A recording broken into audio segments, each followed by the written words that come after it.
mic. So I was like, I think that's only for. yeah, I'm gonna be in the front.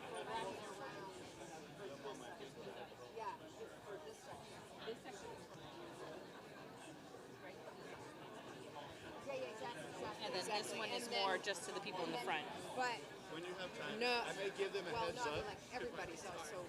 I'll talk to you. We'll all be This ready. is, Yeah. yeah, this is okay. So I'm Give them a heads up that you're interested in. Yeah, we're in. We're in. Not just tell us. We're in. No. I'll just be. So that way to the front row, Okay. so they can answer the questions. Well, we have an extra one. So if you hang on to Okay. this, and we have 3. Oh, okay. Well, I think you can cover this end. Ryan can help cover this back end. I'll just stay in the front, Okay. and then I'll use that mic to give it to. You use Ryan's This is mic? audience. No, you guys are audience questions. I'll use the mic so that they can answer the questions. Which microphone? Sorry, the one on the podium. Oh, you'll take the podium. I'll one. take Okay. the podium. Okay, one. got Yeah, it. yeah, Okay. yeah.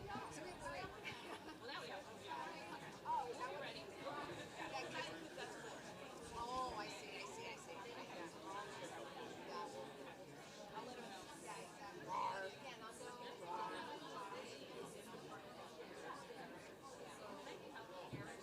Yeah, There's exactly 2. like the back There's end. enough 2. So. We'll be ready. You just tell us.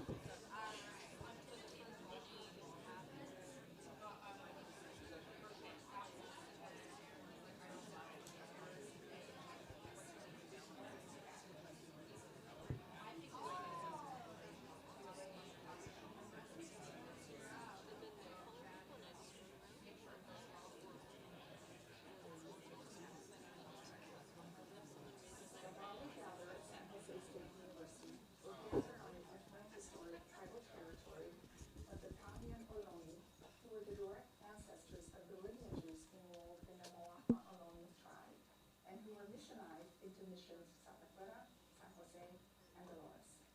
San Jose State University also desires to honor the military service of the Moapa men and women who have honorably served overseas during World War I, World War II, Korea, Vietnam, Desert Storm, Iraq, and who are still serving in the United States Armed Forces today. We'd like to begin this program.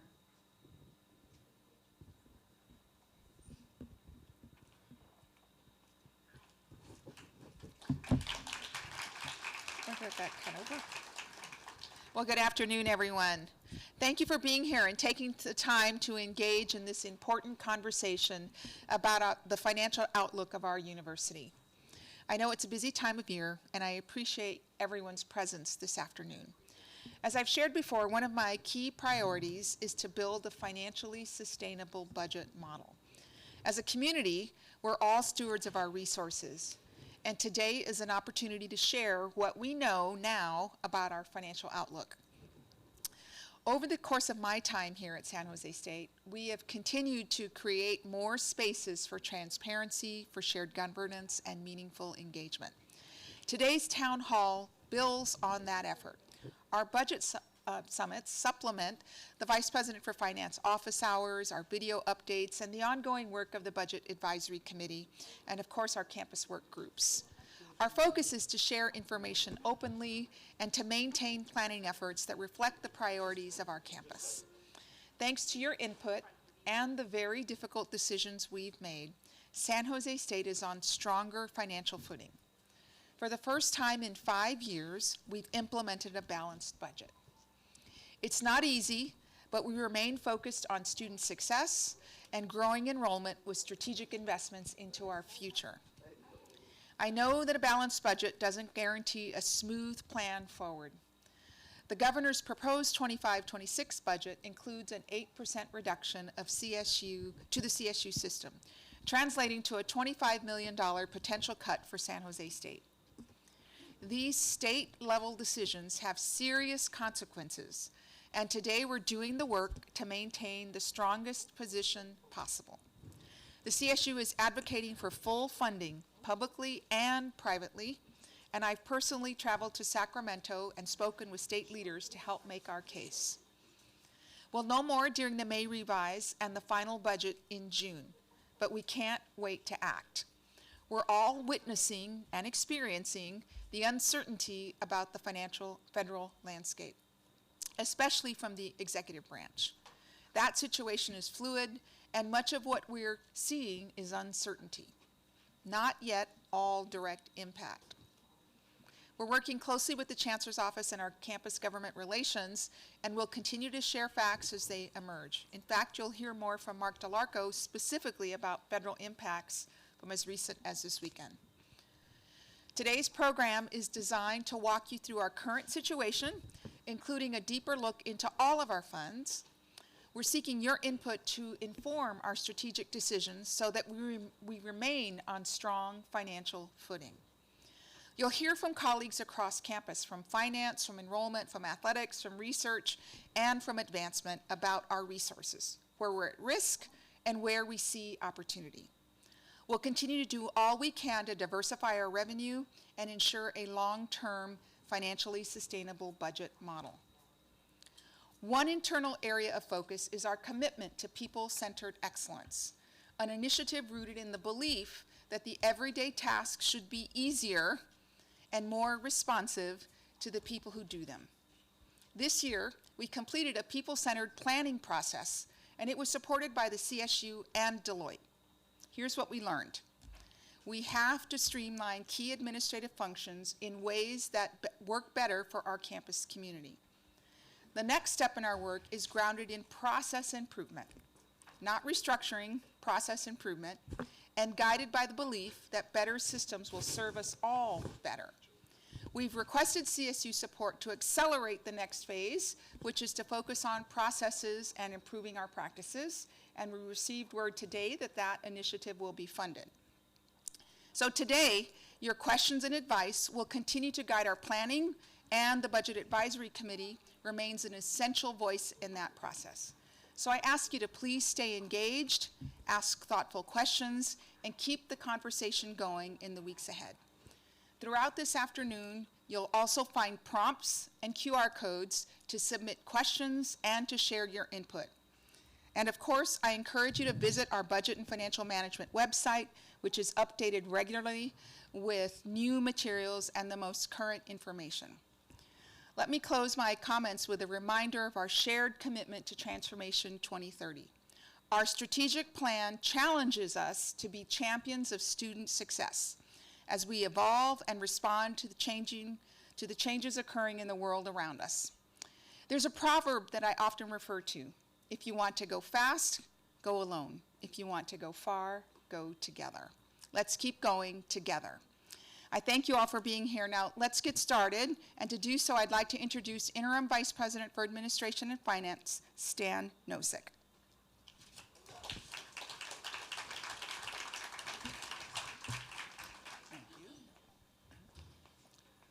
I'm up here alone, so I guess I'll be going fast. We'll see. We have our budget team with you today, and after the four of us have something to share, we will be entertaining questions, and then there'll be a question-answer period at the end of the presentation as well. So thank you for participating in the town hall today. I will provide background and key takeaways from the 25-26 California state budget and its implications on the CSU system. The CSU system is navigating significant financial challenges in the coming fiscal year, influenced by the state budget reductions, demographic changes affecting enrollment. At the state level, Governor Newsom's budget proposal includes a $375 million reduction for the CSU. Additionally, the budget defers the planned compact funding of $252 million for CSU from 25-26 to 27-28, so skipping a year even. This deferral, combined with the funding reduction, poses challenges for the CSU. In addition, the statewide demographic forecast indicates a 3% decline in high school graduates, potentially impacting the number of incoming first-year students. While we have experienced an increase in new transfer and continuing students, though these trends may not fully offset the anticipated decrease in first-year students over time, enrollment is our lifeblood right now. The budget reductions combined with demographic challenges and tuition increases underscore the complex financial landscape the CSU faces in the 25-26 budget year. The CSU system must balance fiscal responsibility with its commitment to providing accessible, high-quality education to all of our students. CSU leaders have expressed concerns to our elected officials that the proposed budget cuts could negatively impact student services, course offerings, faculty positions, and potentially hindering efforts in student success and in meeting California's workforce needs, which is what we provide at SJSU.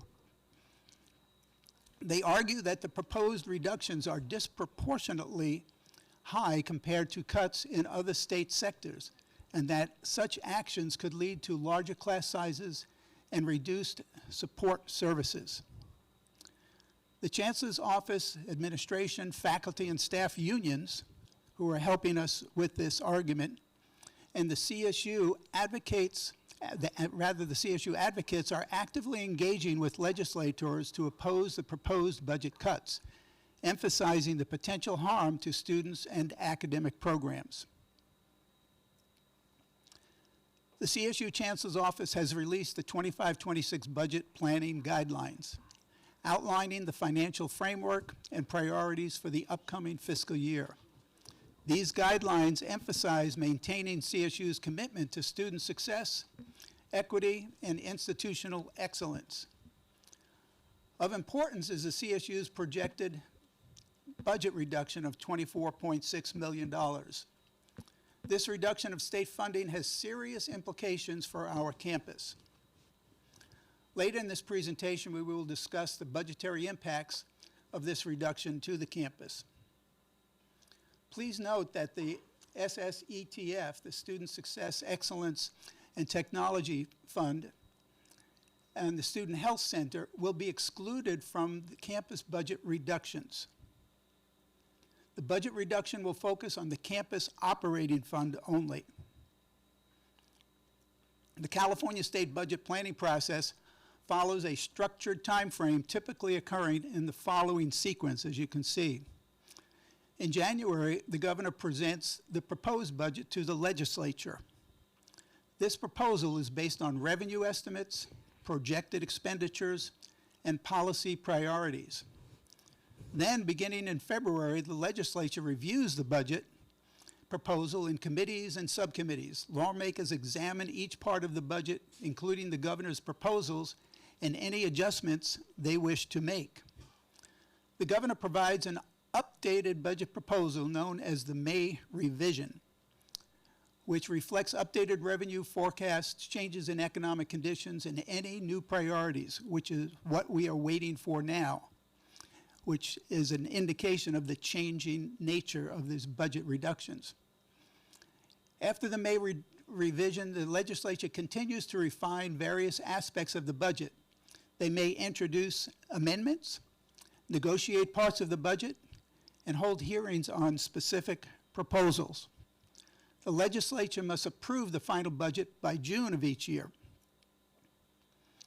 At the system-wide level, the CSU budget planning process is a comprehensive, multi-phase cycle. During June through August, the CSU system-wide budget office finalizes campus allocations based on the approved state budget. Now recognize we're already in the fiscal year, which begins July 1st, and we're still waiting for the final budget from the CSU.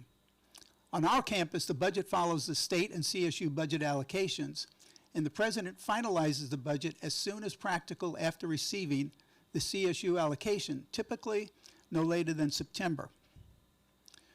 To walk us through the next portion of our presentation, I'd like to turn to Amit Jain, our Associate Vice President for Finance and Business Services. He does the budget planning for us. Please welcome Amit.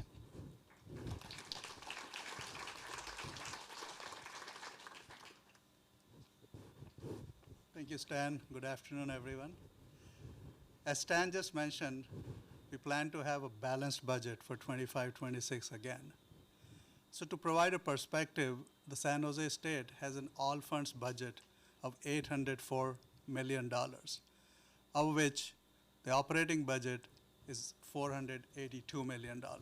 It was $482 million in 24-25. And as you can see on this slide, the revenue consists largely of state appropriation, that's about 52%. Tuition and fees make up 39% of the revenue. Now, when you look on the expense side, salaries and benefits represent about 80% of our operating budget. Please note that financial aid, utilities, healthcare premiums, insurance, et cetera, these are fixed costs, and these are expenses that cannot be cut. In fact, they normally go up with inflation. So therefore, they're excluded. When we do our budget modeling, we exclude that from the cut. On the next slide, we show the expenses by division. And it's worth noting here that approximately 64% of the total operating funds are dedicated to academic affairs, just to show the priority for the students we have here. I mentioned the $804 million all funds, so this slide shows the budget breakdown of this $804 million. These funds include, in addition to the operating fund, the self-support fund and the auxiliaries. So in addition to state appropriation and tuition fees, these funds provide a valuable resource for the campus. Just to be clear, the governor's budget reduction, the 8% we heard, will apply only to the state appropriation. These all other funds shown here, they have a designated usage and are generally not available to fill in for the cuts that are in the state appropriation. So now you have heard a lot of these things. Now this is a budget town hall. Let's translate this all that you have heard into numbers. So number one, we will start by acknowledging the efforts over the last 2 years of this, the entire community, the entire campus, to reduce $60 million. I mean, think about that number. We have already reduced $60 million in the last 2 years from the state appropriation. It's been challenging, and it has depleted some of our campus reserves. But this deliberate effort has positioned San Jose State to be in a better position than its peers to meet the governor's 25-26 cut of $25 million. Now make no mistake, none of this is easy. But as with any model, it's very important to understand the underlying assumptions, right, that we use to model. So the key assumptions are listed on this slide, but the one that's most important for us to focus on is that enrollment forecast. Like Stan said, that's our blood. So it's a blend of both state and non-state funding. The other assumptions include no compensation changes except the negotiated steps increases. There's no major change to the cost allocation plan. There's no new funding to the divisions. And there's no pay down of the 23-24 deficit that was funded from reserves 2 years ago in 23-24. So now I invite our budget director, Mike Visuzzi, to share more about the enrollment and the budget model with you. Thank you.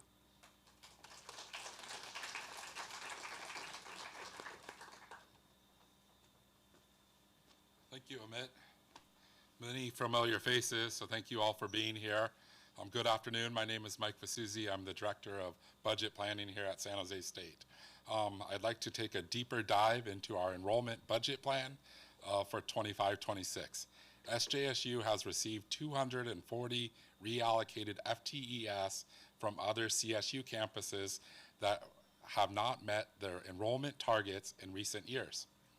I want to highlight in the budget plan, we get both state funding and tuition and fees for our state targets, while we only get tuition and fees for excess enrollment above the Chancellor's Office target. And excess enrollment revenue is offset by the cost of instruction for these students. Andrew Wright, our Senior Associate Vice President of Enrollment Management, will speak later in this presentation about our enrollment success here on campus. The next slide is our current budget model for 25-26. In the current campus budget model for next year, we start with the governor's estimated SJSU budget reduction of $24.6 million. Additionally, based on the enrollment plan, we anticipate incremental new revenue of $32.8 million from the tuition fee increase and campus excess enrollment. Next, operating expenses are projected to increase by $22 million, offsetting this increase in new incremental revenue. Most of these expenses are essential in nature or fixed cost, such as healthcare premiums, utilities, and insurance that cannot be reduced. There is also a requirement to allocate a portion of the tuition revenue for financial aid and state university grant. Overall, we have a shortfall of approximately $14 million, or 3.3% of this year's budget, excluding essential costs that cannot be reduced. The CFO, Stan, has recommended that divisions plan for 2 scenarios or up to 4% reduction to cover the ongoing uncertainties at the local, state, and federal levels. We hope, as we move through this year, the Chancellor's Office, will have advocacy efforts that will help to restore some of this budget reduction that the governor has proposed. Next, the next slide is our division budget reduction targets. This slide's key takeaway is to model what the 4% with the 2 scenarios, the scenario 1 and scenario 2, general fund or state appropriation reduction will look like for each campus division. So I'll leave it here, to glean these numbers, and now I will pass it to Stan that will help moderate the question and answer session.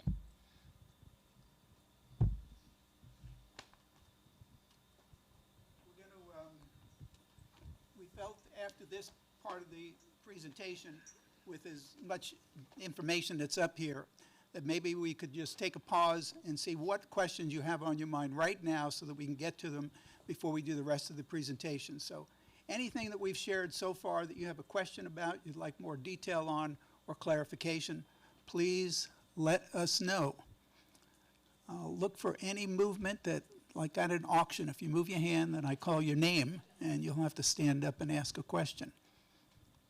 Let me see. Please, yes, please. Robin Reynolds from Tower Foundation University Hi, Robin. Advancement. Just a question. We've seen peanut butter used as a description for how the cuts have been taken for the last 2 fiscal years, and it appears as though you're proposing consistent peanut butter again. And my question is, has there been any discussion or thought around changing that up so that the most impacted units in the prior 2 cuts do not continue to be incredibly impacted going forward?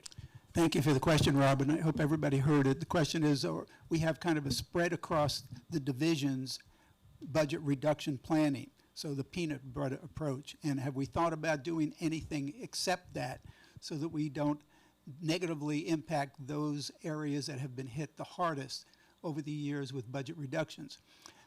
This year, it continues to be, as you see, and across the board, 2 divisions. Now, the question is, once you get into a division, then there are discussions with the vice presidents and the heads of those divisions where those cuts should come from. So that, this coming year, is where the flexibility is. But your question, Robin, begs, what should we do in future years when we look at what the impact of this is? And that's to be determined and to be discussed at the cabinet level. So it's a steady state for this coming year. But let me see if my colleagues have any other response to that. So I got that right. Okay. Other questions, please. Yes, please, sir. Thank you. Professor Thomas Maduro from the College of Science. I have a couple of quick questions. The first is, could you comment on how accurate your projections are for both expenditures and revenues? Like, historically speaking, how accurate have your projections been? And do you anticipate any unforeseen issues that may pop up that you may have to adapt? And how successful have you been in the past on making those types of adjustments? I thank you for the question. That question, I can't comment on how. I will ask my colleagues to comment on our projections for expenses and revenues in the past at SJSU. My own experience is that change is part of the routine here. We're waiting for the May revision. That could show a less of a budget reduction than the $375 million. Might be more than that. There may be some information about enrollment that doesn't appear to us right now to be there. Maybe it'd be higher, maybe lower. So there are some moving parts for sure. But regarding the past projections, any comment from colleagues up here about how close we've been and what things we look at? Thanks for the question. In general, I mean, we have had, we have been hitting the targets pretty good. We had a balanced budget. There have been, like I mentioned, the $9.5 million borrowing. But I will just stand here and commend the community here because we have made some hard decisions and we have stuck to them. So in general, we have been close to our projections. You want to follow up on that, or is that's as good as I think we can give you today for that? I do have a somewhat related question. So Yeah. there's all this talk about enrollments, and then at the very at the very beginning of the presentation, there was mention about how enrollments are declining, and that's a problem in the whole Bay Area. And then we're saying that in order to succeed, we need to have increasing enrollments.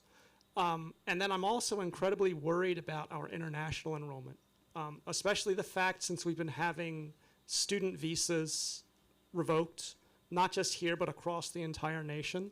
And I'm also concerned about international students wanting to even come to the U.S. at all, period. Right. Especially when there's the risk that they could have their visas revoked at any moment without even being notified. Right. So I'm kind of curious, how are we going to meet these enrollment targets? Where are these students coming from? Because they may not be coming from the Bay Area. So I'm just concerned if there are efforts to increase perhaps out-of-state enrollment to meet enrollment targets. Thank you for the question. And again, a very important question for us. And you will hear Andrew and our Provost Vin speaking to that specifically as we go along here. But I will mention that it's the demographics that are decreasing 3%, right, for high school graduates. We on this campus have done an exceptional job of reaching out, bringing people in, not only as freshmen, but as transfers and as PACE students. We need to continue to invest in that, and that's where the difference in budget cuts and investing. We have to make sure we keep putting resources into reaching out, telling our story, and also I might add to advancement too, to help friends come and help us. We're just down to 1 minute 30 seconds, and I see the sign that says stop, so I will. Thank you very much.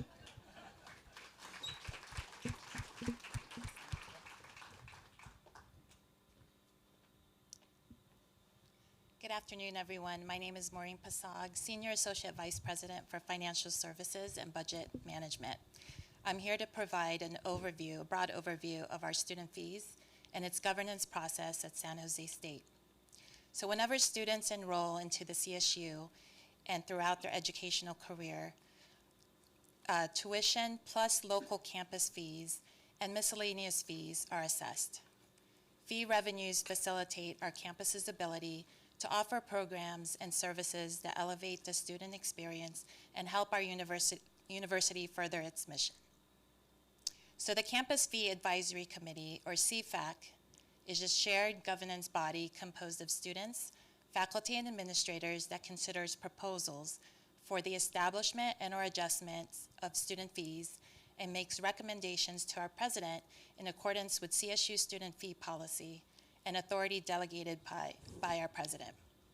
Specifically, this policy is Executive Order 1102, and fee categories are fully defined under Section 2 of this policy. This policy clearly lays out student fee requirements, such as who has the authority to implement and make changes to student fees, the fee administrative process, and accountability and reporting of student fees. So there's a total of 6 categories of student fees in the CSU. At the campus level, we focus primarily on categories 2, 3, 4, and 5. For categories 1 and 6, these fees are managed at the Chancellor's office and are set by the Board of Trustees. So at this campus level, CFAC reviews and provides recommendations to the President on categories 2 and 3. So a special note on category 2 fees, which are campus-based mandatory fees that must be paid to enroll in or attend the university. Changes to category 2 fees require a student referendum or alternative consultation. Categories 4 and 5, the President has the delegated authority to establish oversight and adjustment. And examples of category 4 fees are library fines and withdrawal fees. Category 5 fees are fees that support our self-support programs, such as PACE and housing. This next slide, CFAC has 13 members who serve one-year terms with reappointments allowed. Membership is composed of 7 students, 2 faculty members, and 4 administrators representing each campus division. Students are appointed by associated students and constitute a majority of the voting members of CFAC. The committee meets on a monthly basis throughout the academic year and reviews campus fee proposals and is advised on any student fee changes, regardless of fee category. I want to take this time to express appreciation to our CFAC members listed here, especially our student committee members who have consistently attended as the majority of the group and have contributed very good discussions on our student fees. So the following is a list of our category 2 fees, which, as earlier mentioned, are mandatory fees paid by students when they enroll and attend our university. So these monies represent a portion of the other funds that were presented earlier by Amit and Mike under the all funds slide, which have very specific criteria on the usage of these funds. And as a reminder, these funds are excluded from the state budget reduction. So as you can see, there's an incremental increase for the upcoming fall term in comparison to the prior term. For example, the Student Association fee was $110 for this past fall, and for the upcoming fall semester, it's $114. So this increase is due to the Higher Education Price Index, or HEPI, which is an inflation index designed specifically for higher ed. Our category 2 fees are adjusted annually on HEPI. The cost of student services increases annually due to inflation and other factors such as increased labor costs, and ensures that quality services provided to our students can be sustained over time. And now I'm pleased to pass the stage to Dr. Tabitha Hart, Academic Senate Chair, Professor of Department of Communication Studies, and co-chair of our Budget Advisory Committee.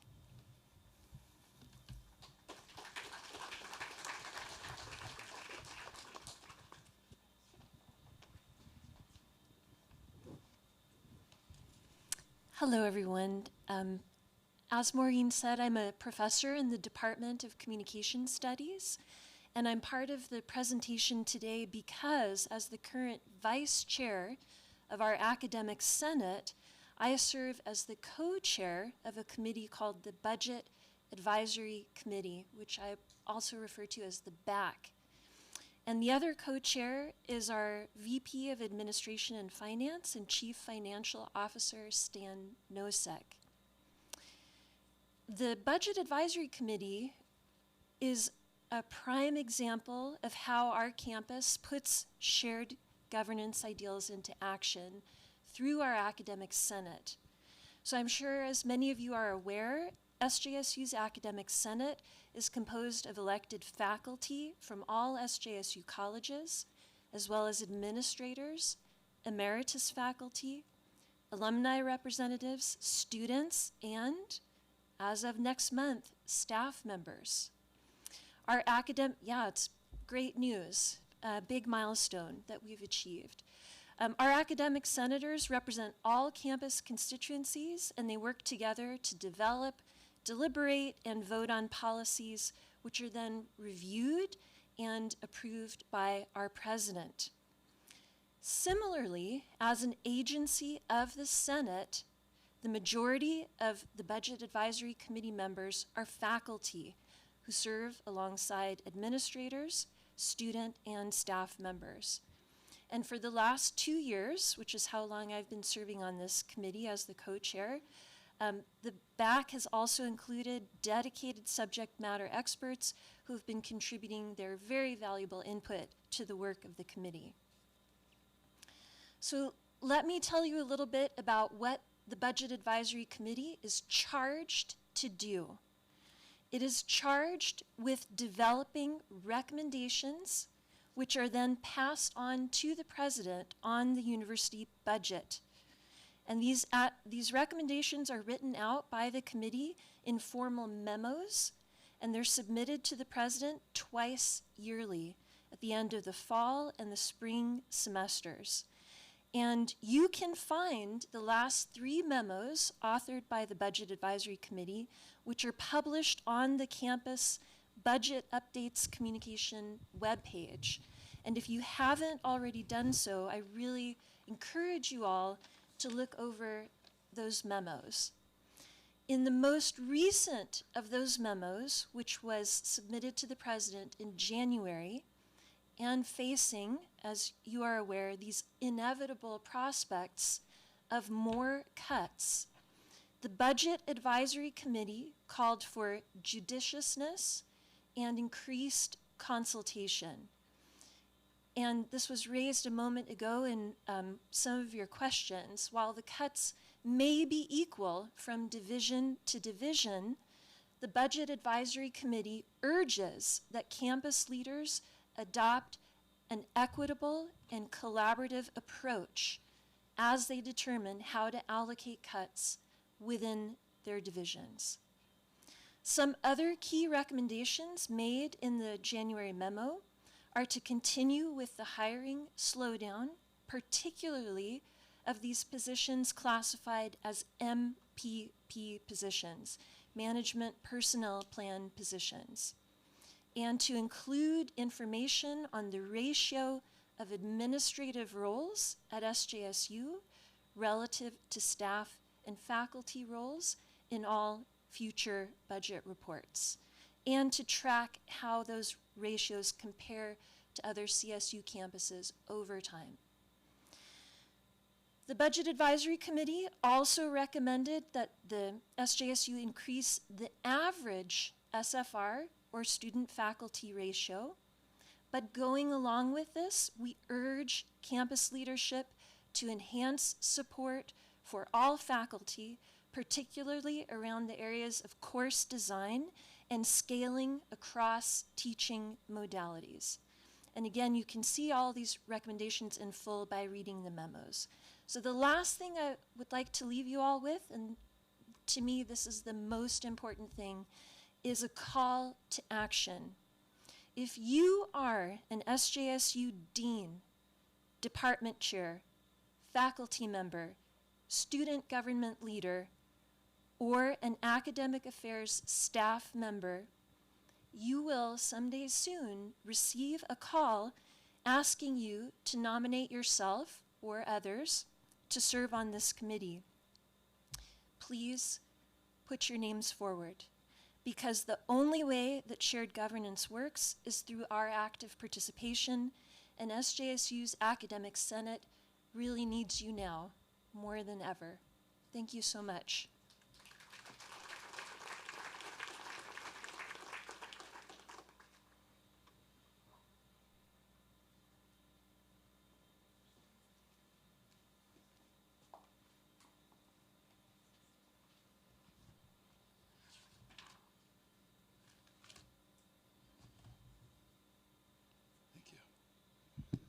Hi, everyone. My name's Jeff Coney. I'm the Director of Intercollegiate Athletics. I'm going to spend a few moments discussing the current situation, revenue and expense lines that are impacting intercollegiate athletics. And outside of the situation with Sacramento and the governor and what was shared before, in intercollegiate athletics, we have national issues that are occurring, which is fundamentally discussing the way that we do business moving forward. And that's come to us in the form of the House settlement. And there's two aspects to the House settlement I want to share with you. One is, what is the House settlement? It was a class action lawsuit brought by student athletes for the 8 years preceding when name, image, and likeness legislation was approved by the NCAA. So it's 8 years in the rears. As part of the settlement of the House settlement, there's been the conversation about the entire industry coming together to share those costs about the class action. And so for San Jose State, being a Division I member, we will have to pay as part of that settlement for the class action. That's estimated at about a little over $300,000 per year for the next 8 years. That said, there's a second piece to the House settlement that is particularly interesting, and again would fundamentally alter how we do business, and that is the revenue share that's been discussed. Revenue share would allow for payment of student athletes, not classifying them as employees, but basically sub-licensing their name, image, and likeness at the institution level to allow them to receive further compensation in acquisition of those rights. The ratio to distribute to student athletes in the House settlement was discussed in the commentary of that particular court case, and it was defined in terms of who is or what sports are making the current money in the marketplace. It was estimated that it'd be 80% football, 10% men's basketball, 5% women's basketball, and 5% other sports. The amount of revenue that you provide in total is based on the media rights deals and multimedia value at each institution. For example, some of you may have heard at the Power 4 level, the Big Ten, the SEC, that their percentage of paying back to the student athletes as part of this House commitment revenue share plan could be upwards of $20 to $22 million per year. Now, we aren't swimming in those waters at San Jose State. The Mountain West, and for our, in terms of our revenue generation, it's really predicated on our media rights deal at the conference level. And if you do the same calculation, it is an economies of scale argument that rather than paying 20 to 22 million to student athletes in those proportions, San Jose State and the Mountain West would be paying between $1 and $2 million. That said, we still have to account for those dollars in our budget by opting into this House settlement. In order to make up for the $1.2 million delta, which is what our estimated House settlement revenue share model would look like moving forward, there are three potential areas in which athletics can adjust or cut spending. One is in personnel and staff. Well, the last 2 years we've had budget cuts on this campus, and this is the area that intercollegiate athletics has focused on. In fact, Dr. Hart just mentioned MPPs. By way of an anecdote, we are operating with less MPPs than we were in 2015 in intercollegiate athletics, and that's largely due to the previous budget cuts in the 2 cycles we've had before. So right now, I don't think that is a viable option to try and generate these kind of dollars to partake in revenue share from our existing budget pie. Secondly, it's programs and sports. This has been looked at by the athletics board over the course of the last 2 years, and I commend that committee and their work to a lot of these very interesting conversations that are perking up in intercollegiate athletics. However, recently, the Department of Education and the Department of Justice have notified the institution in late January, early February, that we're part of a targeted investigation due to activity and roster composition within our volleyball program last year. Because of that fact, it's been recommended to us that any program cuts or decisions on programs that themselves would fall under Title IX scrutiny. And we've been encouraged or told that that would not be advisable to be looking at budget program cuts at the same time you're under a directed investigation from the federal government. So the third opportunity for us to generate these dollars is in the form of scholarships. And just to note for the group that San Jose State is a little unusual in that the dollars that we generate externally pay for San Jose State tuition fees.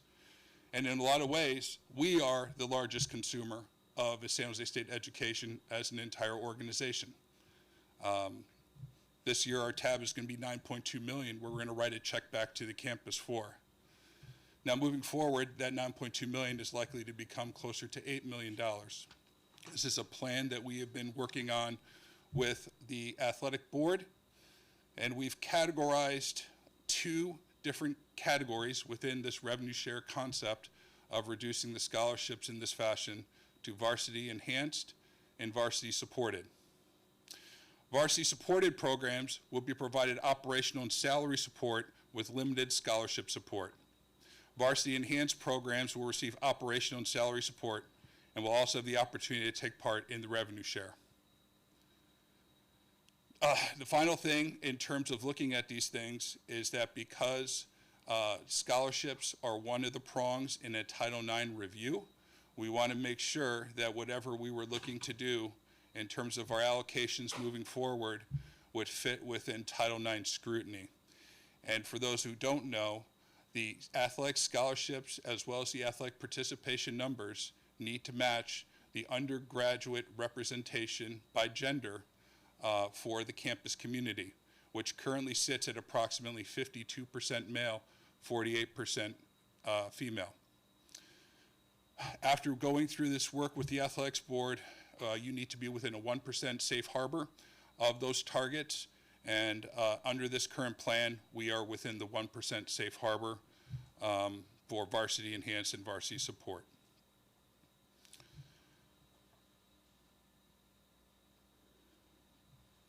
Now, to the best of our ability within this effort, the division is supporting the scholarships of the current student athletes. So those student athletes that are currently receiving financial assistance athletically, we are looking to protect those scholarships as we implement the varsity enhanced and varsity supported revenue share plan at San Jose State University. It's also important to note that the revenue share part of this is still up for debate in terms of logistically who's going to be the entity that ultimately pays the student athletes for their NIL rights on the campus side. The best guess is that it's going to be handled by the Mountain West. All right. Okay, are we on slide 32? All right.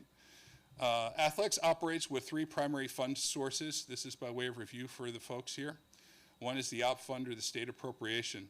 Those dollars can only be used for salaries within intercollegiate athletics.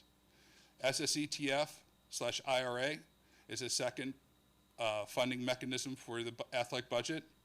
Those dollars can only be used directly for student athletes, for student components, i.e. equipment, meals, medical care, those kind of things.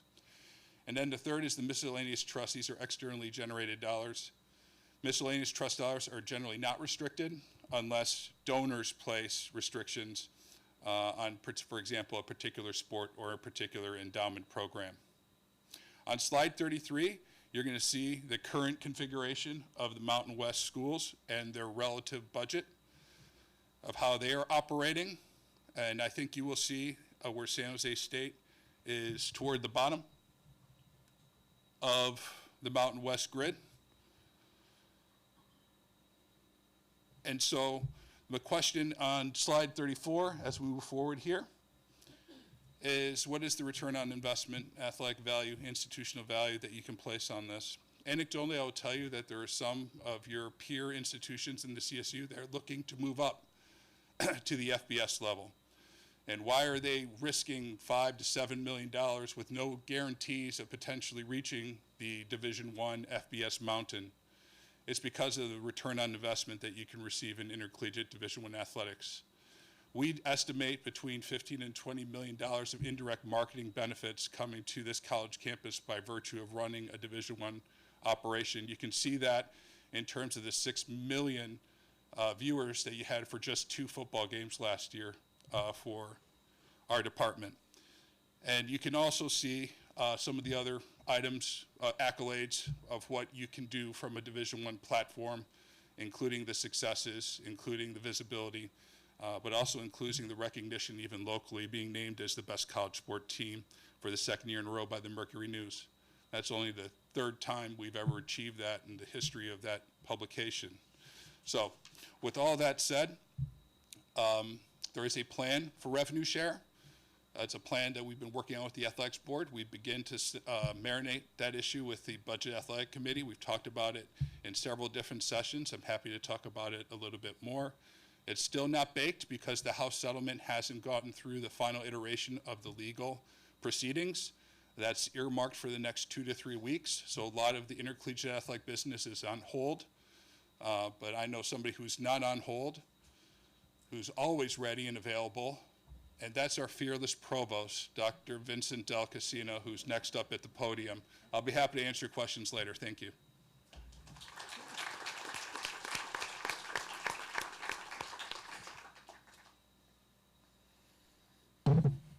Oh, yeah. He's a lot taller than I am. All right. So what we want to get to next is sort of new revenue streams and questions about that. As the state and federal investments change, like SJSU, we have to start to reimagine the ways in which we engage some of the core constituency. Such work involves diversifying various revenue types so that we could bring in alternatives to some of the revenue streams we've depended on. So we're going to go through a series of these, and I'm going to begin with Judy Nagai from our advancement team.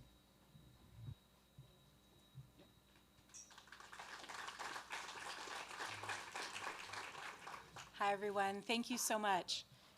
I'm short enough where I'm going to use paper instead of the teleprompter. So first of all, thank you so much for the opportunity to talk with you about philanthropy. It plays a significant role in our university's financial health as an alternative revenue stream. To do this, we really need to build a trusting and lifelong relationships with our alumni and our donors. And university advancement strengthens the mission of the university by engaging with those alumni and friends, by cultivating philanthropic support. The Tower Foundation is our dedicated 501c3 nonprofit auxiliary, which manages these donations. During the last fiscal year, we raised $25.1 million. And these slides are going to reflect our last fiscal year because it has closed, and we're in the middle and nearing the end of this current fiscal year. So of that $25 million that we raised last year, $8 million came specifically from our dedicated alumni. And another source was $10 million came from our from corporations and foundations, just to give you an idea of who is donating money to the university. And overall, 62% of the donations came from individuals. So more than half of our donors are individuals. So the individual population is really important. So we have directors of development who are out working with individuals to fundraise for us. And on the right side of this slide, you can see that nearly 50% of donations were designated to support programs and faculty. And then another nearly 40% of those donations were designated to support students and scholarships. So if we total that up, there's a lot of people that are supporting faculty, programs, and students. And so donors are really designating their money to support very specific areas of the university. And so these are those two most popular areas. Last year, donors contributed $9.7 million in new philanthropy for scholarships specifically. So this support is really crucial to enable students to pursue their academic goals. While nearly 5,000 philanthropic scholarships were awarded, we have more than 21,000 students who really qualify for financial aid. And it's my goal to continue to raise money for students to ensure that student scholarships are available for every deserving student and that they can receive a donor-funded student scholarship. So we have a lot of work to do, but we have a great opportunity ahead of us. And in partnership with the work of our Student Financial Aid Office, we're able to continue moving forward and making progress. So now let's look at where we are in the current fiscal year. So right now we are on track to meet a number of our goals. During very difficult budget times, it's common to be asked how fundraising can really help us offset the budget reductions. But as I've showed you in our prior slides, Donors designate their gifts to areas that they want to support. So donors typically are not going to want their donations to help cover the electricity bills or to help us buy paper for our copy machines.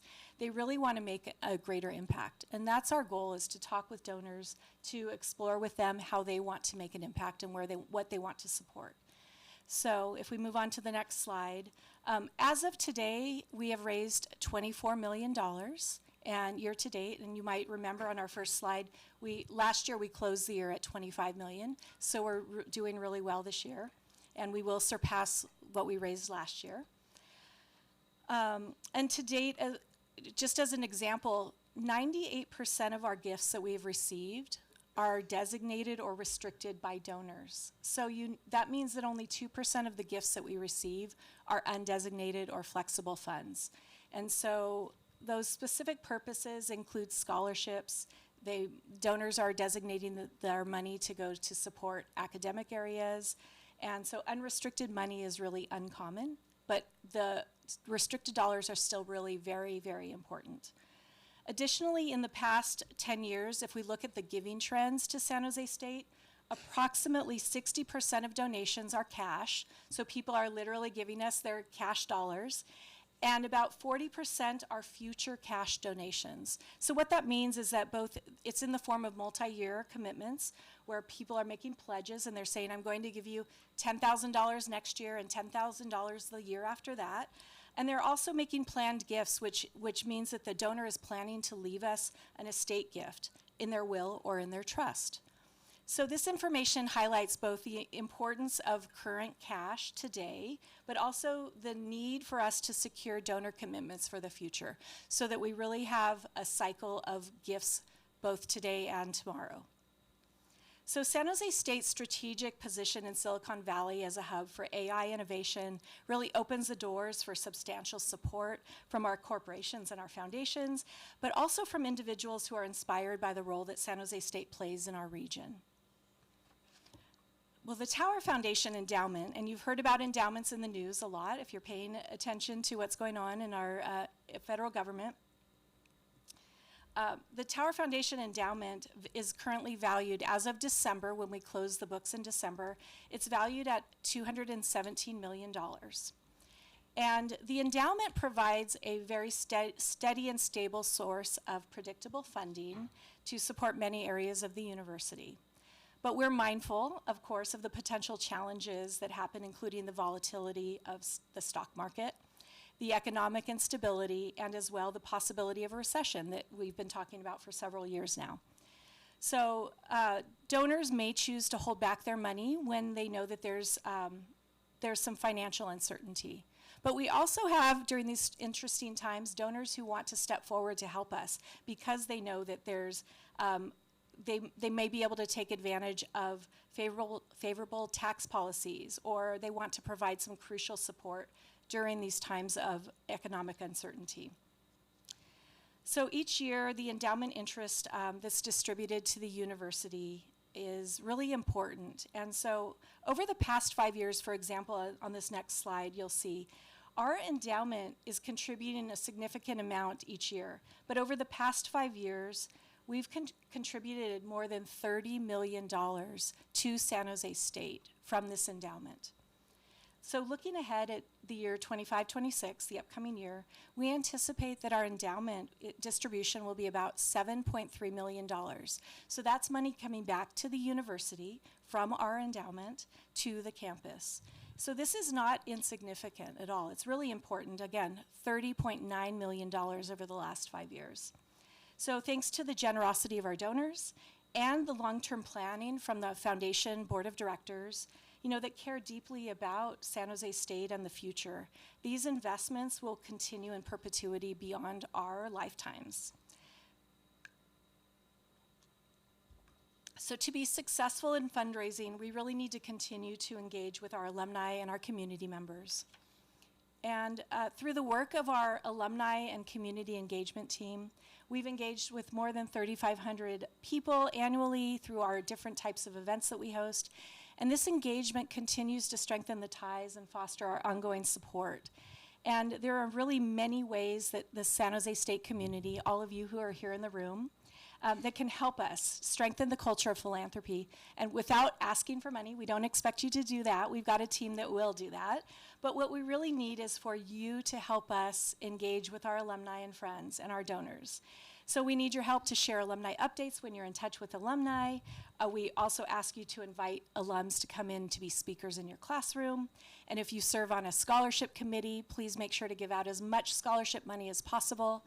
There are a lot of ideas here on the slide, but as well, I invite you to use the Padlet to share your ideas on the things that you are doing, to share other ideas that we can continue to expand upon.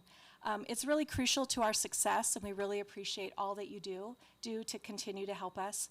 But by strengthening these ties with our alumni and donors, we can ensure that we have a sustainable future for San Jose State and continue to provide that exceptional educational opportunities for our students. So thank you so much.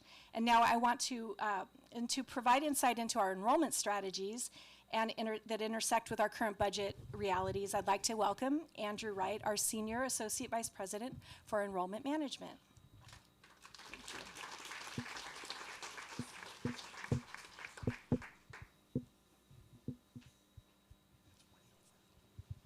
I'm really tall, I'm so sorry. There we go. I think we're good now.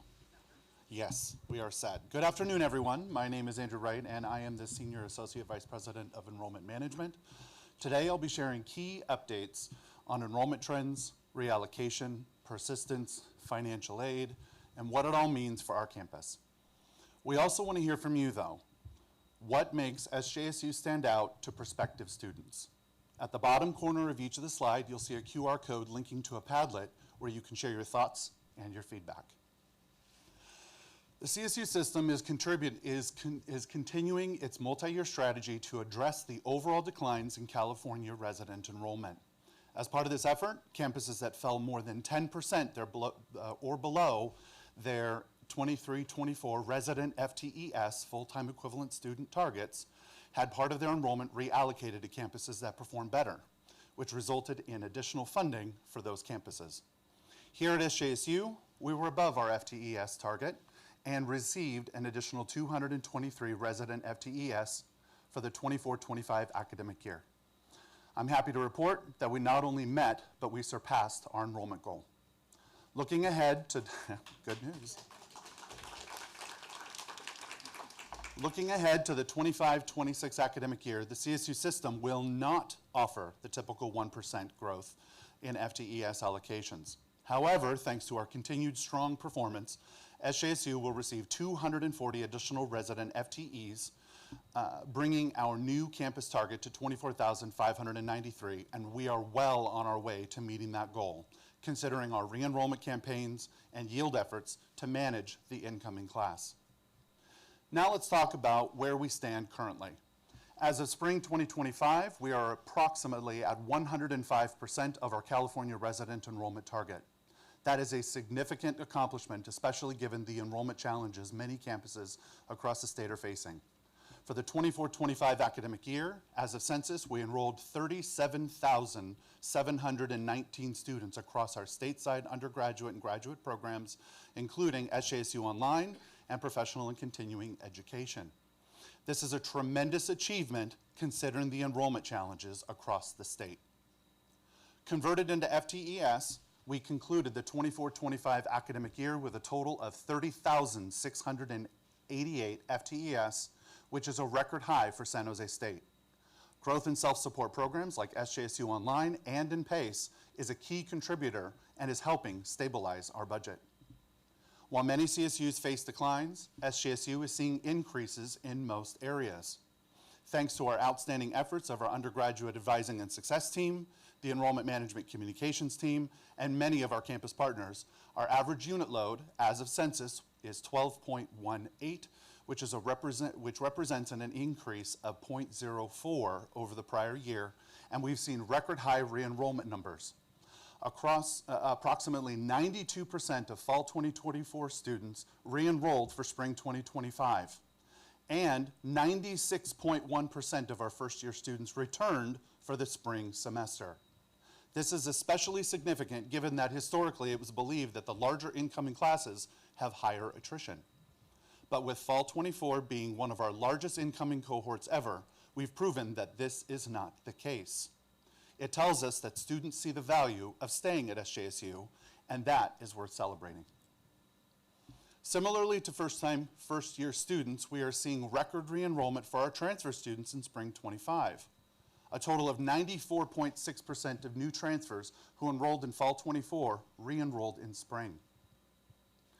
As we considered the diversification of enrollment, our non-resident student population is a critical piece of the puzzle. I swear I did not put that question in the crowd. He asked it on his own. I'm just saying. So non-resident students are not funded by the state. Instead, they pay a per-unit tuition of $444, which directly supports our institutional budget. While international students remain a vital part of our campus community and are a critical pipeline for our enrollment, increasing federal challenges and potential obstacles with visa issuance highlight the need to diversify our non-resident recruitment pipelines. To ensure a more balanced and resilient enrollment strategy, we are intensifying our focus on domestic non-resident recruitment.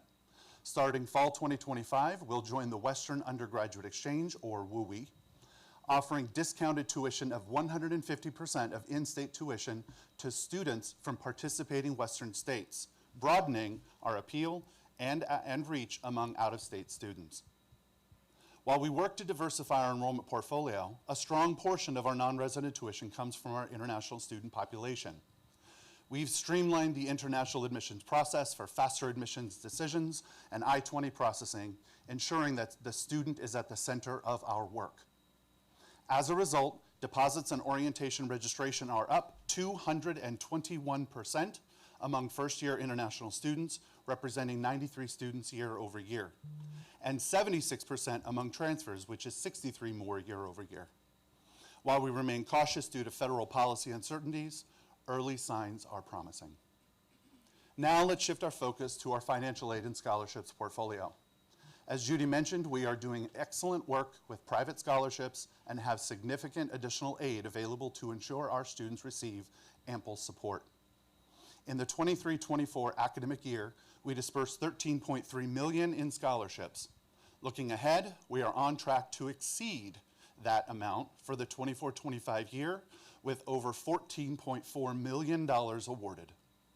And despite federal disruptions from the FAFSA simplification, or what I like to call the FAFSA complification, we dispersed over $324 million in aid to more than 26,700 students. This is our highest in years. This includes $63 million in Pell Grants, $36 million in state university grants, and $56 million in middle-class scholarships, which is one of the highest amounts in the CSU. In addition to record-breaking disbursements, we're also launching full automation for our scholarships platform through NextGen, an automated verification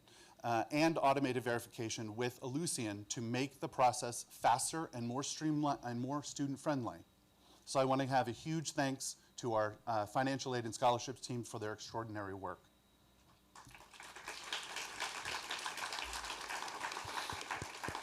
Thank you again for being here today, and thank you for everything you do to support our students and our university.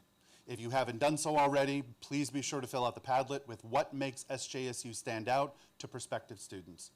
Now, I'd like to invite our Provost and Senior Vice President for Academic Affairs, Dr. Vincent Del Casino, back to the stage. Vin?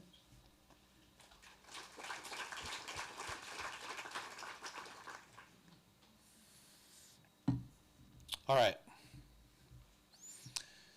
So when I arrived at San Jose State University, we had a pretty robust professional and continuing education program. It was bolstered by our iSchool, which enrolls a lot of students along a number of other graduate programs.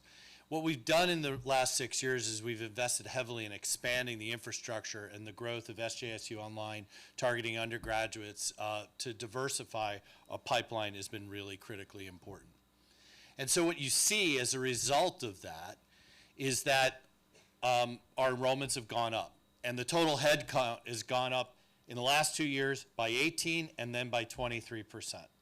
We now make up almost 25% of all the California State University as a system in professional and continuing education enrollment.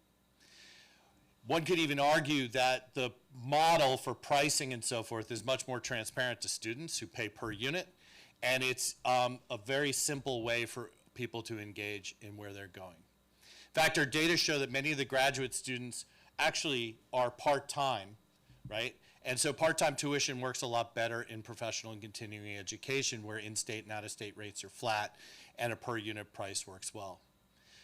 What's important here to note is this increase in resources from PACE has not only allowed us to build a very robust infrastructure of faculty support, enrollment management, marketing, and communication, but it's also allowed us to invest in key campus priorities, including the RISCA program, tenure track positionings, and preserving staff positions in the wake of cuts. The library, for example, was able to manage the 23-24 budget cut without staff cuts because we had PACE dollars. Overall, academic affairs is able to put back in $3.9 million in positions since 2019 that comes from PACE funding. Those are positions that would have either been cut in the budget cut or have been added as new. That's a significant number of people. Now, the nice thing is changes in law and system policy are also allowing us to do more. And let's be clear, the goal of PACE is to increase and advance student success and access. But these programs are more nimble, they're more responsive to the market, to adult learners, and so forth. And so we should be taking advantage of them as we continue to move forward.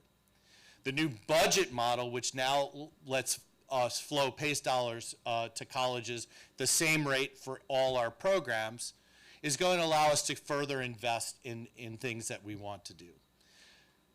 So we're going to look at this budget and continue to invest. I went through this quickly because I want to make sure we get to the research enterprise. And so I'm going to turn this over to Mark DeLarco now to talk about research and innovation. Mark.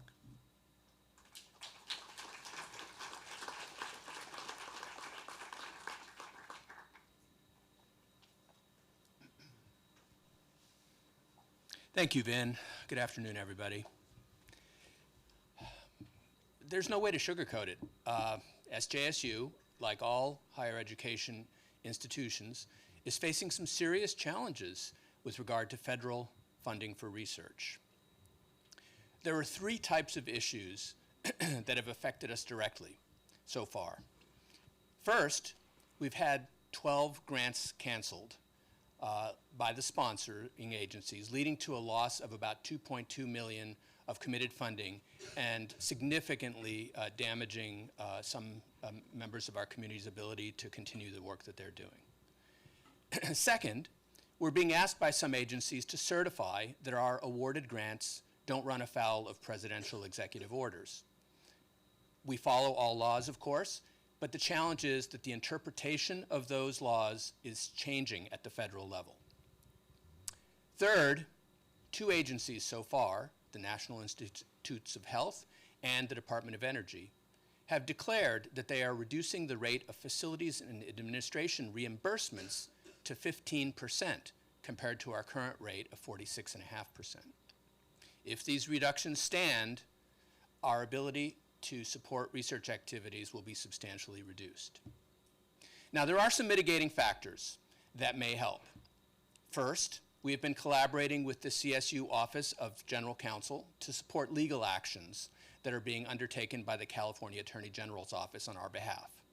This has resulted in several important legal decisions, including a temporary restraining order preventing implementation of the NIH's and the Department of Energy's F&A reduction. Also, the Division of Research and Innovation has diverted some funding from existing programs to serve as bridge funding. There's not enough bridge funding to completely compensate for our loss of grants, but we have already been able to mitigate some of the most severe consequences. There are a couple of other mitigating strategies that are shown on the slide that we could discuss, but in the interest of time, I want to turn the tables and talk a little bit more about the importance of extramural funding at a time of reduced state funding, which is what a lot of this budget presentation is about. The fact is that extramural grants and contracts support a number of very important university functions, including paying for faculty and student time, paying for supplies, travel, and instrumentation, and even paying for some student tuitions. Consider that with more than $60 million in annual extramural expenditures, that increases our ability to support activities on this campus by about 12% over our roughly $500 million op fund budget that we heard discussed earlier. This is already a critical part of our university activities. And I posit that despite the federal funding challenges, it's actually an area where we need to grow. So how can that be? Well, first of all, there are other funding sources beyond the federal government, including the state, local governments, foundations, and corporations. Second, I personally am very confident that eventually the pendulum of federal funding will swing back as we remember as a nation the critical role of research in our country's unparalleled innovation economy. But most importantly of all, in my opinion, is the fact that we must continue to inspire and support coming generations to engage in deep scholarly pursuit. This is mission critical for San Jose State University and for our nation. So I'd like to end my portion of this presentation with a celebration of what we have achieved in this area, which has been quite remarkable because of our great faculty and staff. Both our research expenditures and the number of students funded to engage in RISCA continue to grow. This is unquestionably due to the talent and dedication of our faculty and the many staff that support their activities. Finally, I'd like to show you how our research expenditures compare with those of other CSU campuses. As you can see, SJSU ranks second overall, with only San Diego State being higher, and our expenditures are more than twice those of the next highest CSU campus. So we are definitely going to celebrate the achievements of our research, and I think we need to double down on continuing to expand our research portfolios. So with that, I believe we now turn to our second Q&A period, and to moderate that, we have Giselle Nunez, our Senior AVP of University Marketing and Communication.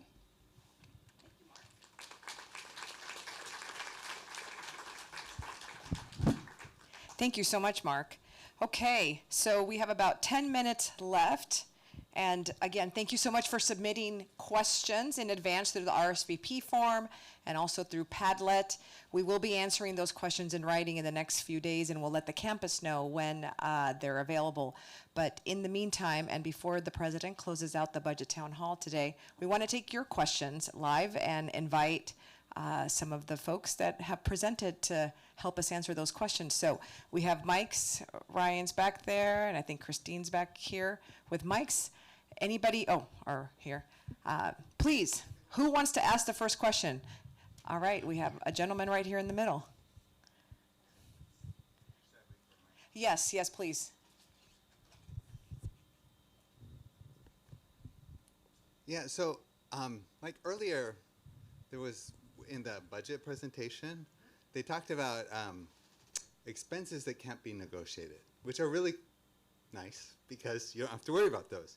But in the classroom and in the learning environment, there's also some things that can't be negotiated for quality learning, depending on the class, depending on the kind of class it is.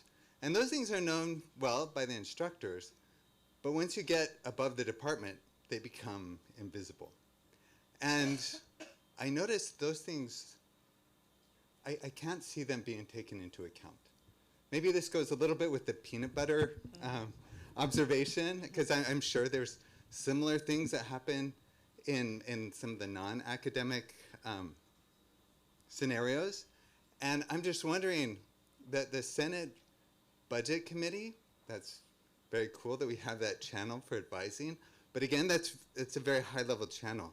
And I noticed that in the effort to balance the budget, some of the workloads and some of these non-negotiable situations are being just ridden over, roughshod. I mean, we get things pushed down into the department about class sizes, about workloads, that that we don't get any input on. And I'm wondering, how can we fix that? I know this is like the squishy budget issue, but this is one of the non-negotiable things, So, right? if you can summarize that into a question. Yeah. What's So the question? how can we surface these issues that reflect on the budget? Because preventing a class size to grow does reflect directly on the budget. That's how we've made up some of these budget problems. So how do we take those into account? How is the university going to take into account these instructional issues? All right, let me ask Stan to see if he can. I'm going to make one comment and then pass it along to the provost. The utilities, insurance costs, we are attempting to negotiate those so that they're lower. But they're a bill to be paid, so that's the difference there. The bill comes, we've got to pay it. With utilities, we're trying to invest in trying to do more sustainability, et cetera. So we're doing everything we can to negotiate it, but we've got to pay the bill. Yes, no, I understand that, and that's why I have the opportunity now to pass it along to the provost. Yeah.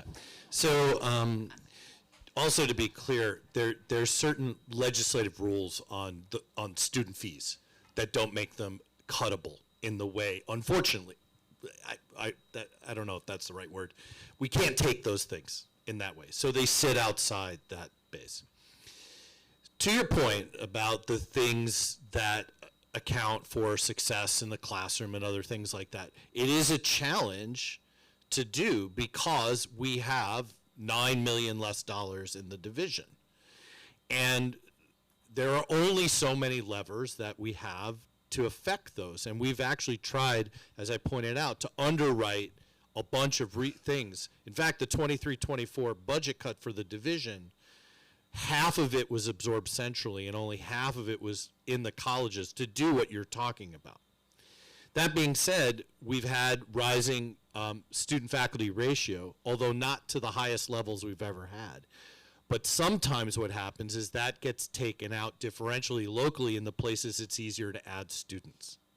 So one of the challenges in all of this that comes down to where we are is, how do we look at maximizing everything without doing that? Well, then you have to look at curriculum. Maybe we have too many electives. There's too many pathways to go through. We're trying to offer too many things with the resources we have. So I think those are, and to your point, only the local level can do that work. Because I can't do curricular work from the provost's office. Nobody wants that, right? And it's not the right thing, right? So it comes down to some of those sorts of things. And the complexity that we have is we're going to have to give a base budget this year, but then we're going to get a chunk of it back in one time because we're over enrolling. But that's less money. Right, so it puts all these pressures. The other thing we could have done is we could have slowed down tenure track hiring. We haven't done that either. So we have made some decisions because what I've heard from faculty, for example, is we want to continue hiring tenure track faculty. And the consequence of that is it puts pressure on some of the other levers. It's not a great answer to your question, but it's the reality that we have only a few levers in our hands to try to do some of this stuff. And so what ends up is it puts these pressure points on things. But I do think at this point we're probably going to be looking more curricularly. We're going to look at multiple core sections, try to reduce one of those and maximize the enrollments in others to use the resources we have as quickly and as best as we can without pushing the needle up more. The last thing I will say is I don't think we have an opportunity to use student support and teaching assistants and other things like that at a more robust scale that could take some of the pressures off the faculty member individually. We don't have a very robust undergraduate preceptor program, for example. A lot of campuses do, where you have really good undergrads who can help support those classes, take some of the pressure off of the lead faculty member. It lets you scale some of the classes up, but it also provides more one-on-one sorts of opportunities. I'm having those conversations with the deans because we can make those investments out of the instructional budget that might help support some of the things that are going on. It's a rather long-winded answer, but it's all the things at play. So that's the best we're doing at the moment, given the financial reality. Thank you so much. I think we have one more question ready to go, and this will be our last question. But so, Okay, check. Thank you so much. so Look, just keep it short, Vin. Thank you to the GR teams, both on the administrative side and on the union side. I don't think it's a done deal, this cut, but in the worst case scenario, my question, and of course we've had an argument about this, at least at the chancellor's office. I don't know what it's like on the local administrative side. But, we have, at least from the faculty point of view and the union point of view, CFA point of view, is that we have these large reserves that are getting larger and larger at the chancellor's office. Last reported 8.5 billion. Some people say it's 12.5 billion and growing. If we're in the worst case scenario, what is preventing us from going into reserves to keep class sizes low, to fund the shortfall in research, and to make sure that we are performing our core mission, that is to lift up those folks, the first-gen student folks that really need more support than ever, particularly in the post-COVID time. Thank you. That's awesome. That's not a question for me.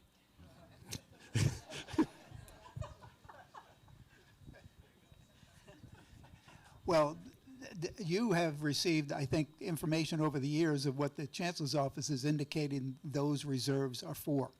So they're indicating to us that they are dedicated to things like mortgage payments for different types of loans we have, for housing and the like. But beyond that, I think I'm going to pass along to the President because she has a better answer than I do. Well, I think I have some of the same answers that you have, and all of the institutions, all 23 campuses, our reserves roll up into that broader institutional reserve, Ray. And at our own campus, we showed here, which I appreciated, Amit and Mike and the team, Maureen showed the all funds, the $804 million. And if we went back to that slide, you would see we have Research Foundation funding in there. We have Tower Foundation funding, which Judy just shared, and the like. That all rolls up into the reserve number. All of that is recorded in the system-wide financial statement presentation, which is part of where the reserves live. So I'm happy to talk more with you or to provide more information about institutional reserves. I think, to Stan's point, there's a whole website on this on the campus.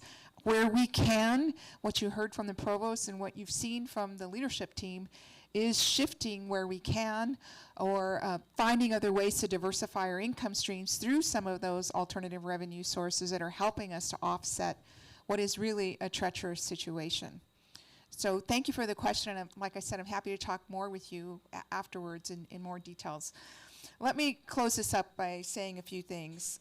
First, I want to say thank you to all of you for being here. Thank you for being engaged. Thank you to all of our presenters. I know this was a lot of information and somewhat dense in some areas of the slides.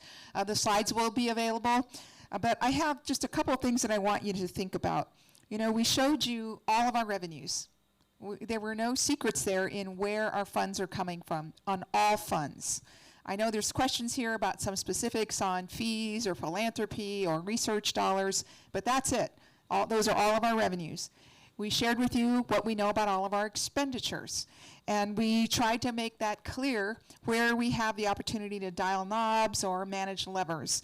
But I think there's a couple things you should keep in mind. We are doing everything we can at this level. That's part of why you see these hiring freezes. Trust me, nobody likes hiring freezes. I don't like it either. We have to find a way to manage what we showed was, I think, almost 80% of our costs, 70% of our costs related to personnel. So we're slowing down the hiring. There was a question in there, am I approving all of the hiring? Well, no, I'm not approving every single hire, but at the cabinet level, we're talking about hires that are new or replacement on the state general fund. For temporary positions, for some of the faculty positions, the provost manages all of that activity.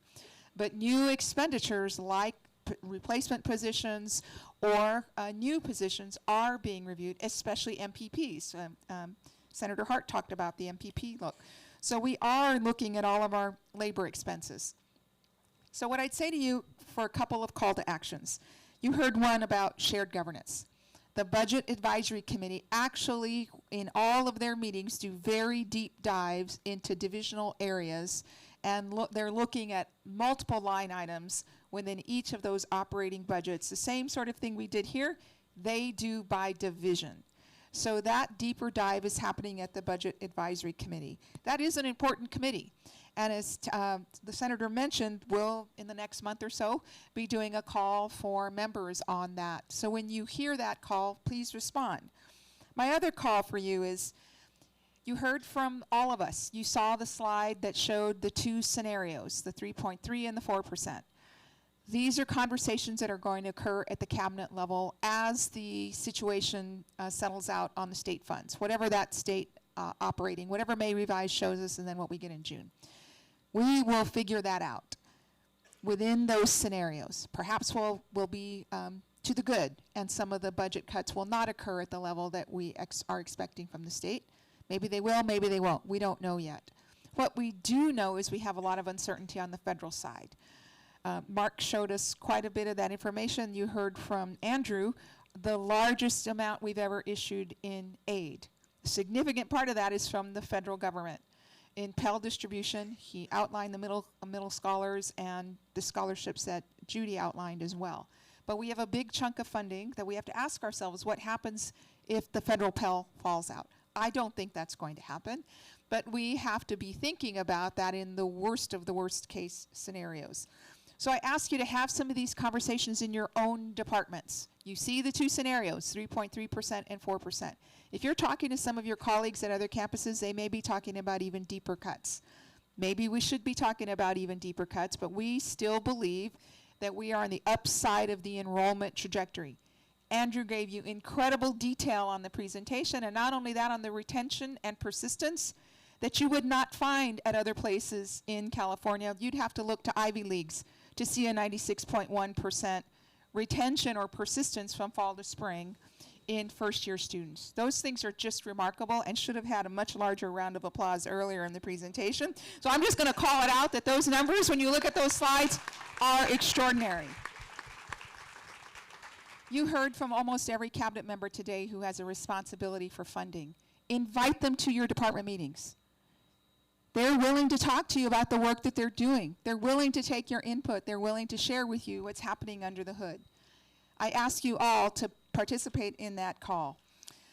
Thank you for coming today. Please, if you have any other comments to share on the Padlet, as was explained, we will respond to those.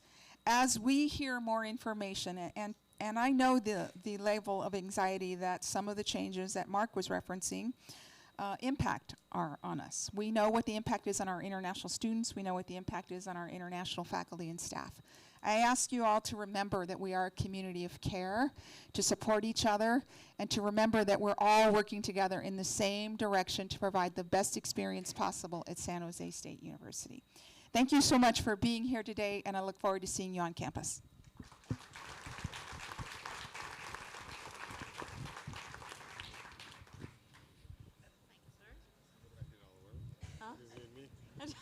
I only had one.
yours.